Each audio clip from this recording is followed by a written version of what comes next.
Кеуде клеткасын қарау. Бірінші, пішіні қандай тұлғаға сай екендігін анықтап аламыз. Нормостеникалықтарда эпигастральды бұрыш 90 градусты құрайды, қабырғалары қиғаш, жауырыны шығынге келеді. Нормостеникалық тұлғаға тән.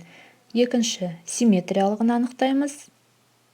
Үшінші, тыныс алуға екі өкпенің қатысуы, тыныс алып, тыныс шығаруын сұраймыз. Төртінші, тыныс алу типі, ерлерде құрсақтық, әйелдерде кеуделік. Пульсті анықтау, тыныс алу жиілігін анықтаймыз, қалыптыда 18-20-ны құрау керек. Келесі кезекте өкпенің пальпация, перкуссия, аускультациясы. Ең бірінші пальпация. Пальпацияда ауырсынуды анықтау керекпіз ең бірінші, ол үшін науқастың түріне қарап отырамыз, яғни мимикасын аңғару үшін. Оның өзінің нүктелері бар. Ол нүктелер бірінші бұғана үсті, бұғананың өзін пальпациялаймыз, бұғананың астын,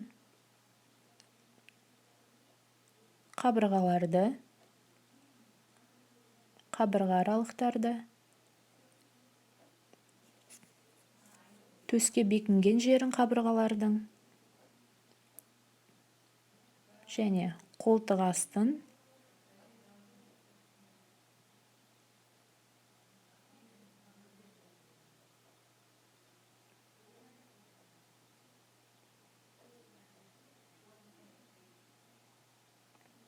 жауырынның ұшын,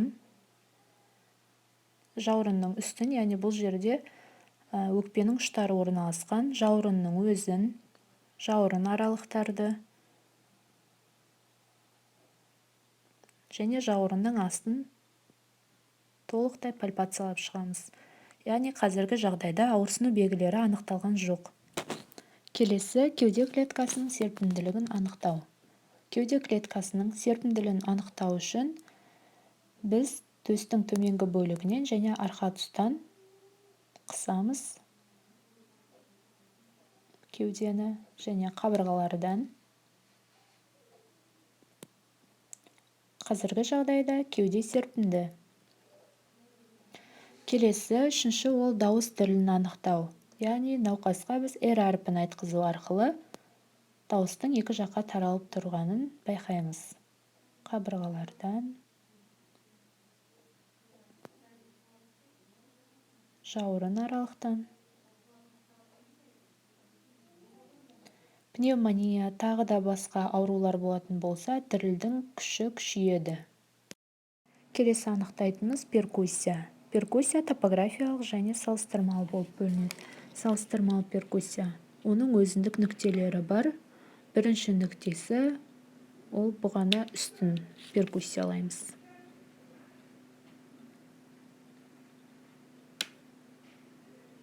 Бұғананың өзін төстің қырынан 1 см сыртқа бірінші қабырға аралықты. Екінші қабырға аралық линия парастерналис бойымен. Үшінші медиа клавикулярис. Ары қарай түспейміз, маңызы жоқ. Қолтық ойығы. Қолды вертикальды қойып перкуссиялаймыз.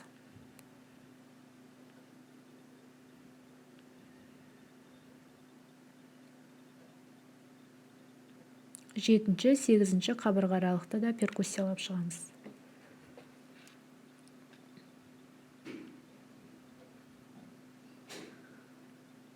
Жауырынның жоғарғы жағын, яғни ол жерде өкпенің ұшы бар.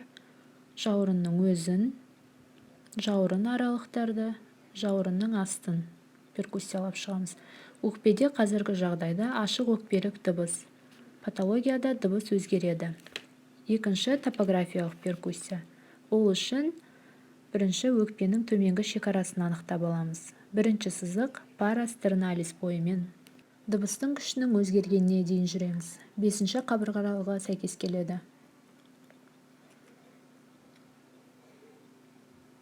Екінші сызық медиа клавикулярис. Алтыншы қабырғаларға сәйкес келеді.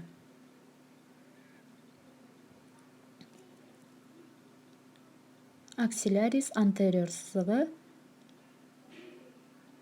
жетінші қабырғаларға сәйкес келеді. 8-ші қабырғаларға аксиллярис медиа сызығы. Аксиллярис постериор 9-ші қабырғаларға.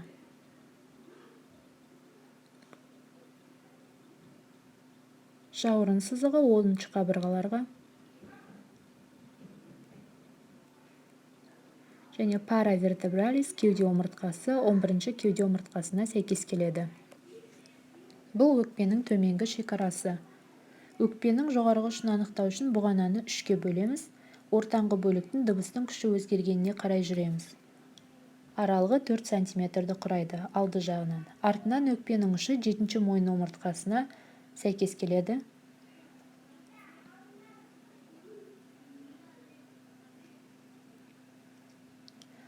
Өкпенің экскурсиясын анықтау. Ол үшін өкпенің төменгі шекарасын анықтаймыз.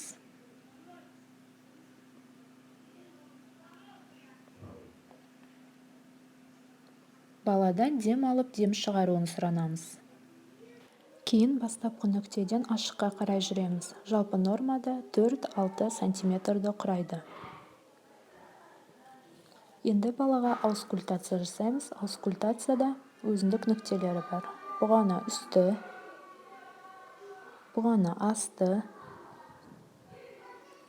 1-ші қабырғаралық, 2-ші қабырғаралық,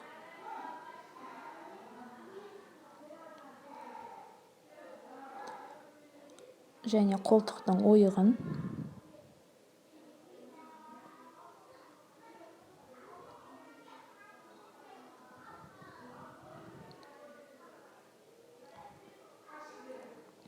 жауырын үстін, жауырын аралықты және жауырынның астын аускультациялап шығамыз. Өкпе үстінен везикулярлы тыныс естіледі. Қосымша тыныс жолдары қалыптыда анықталмайды.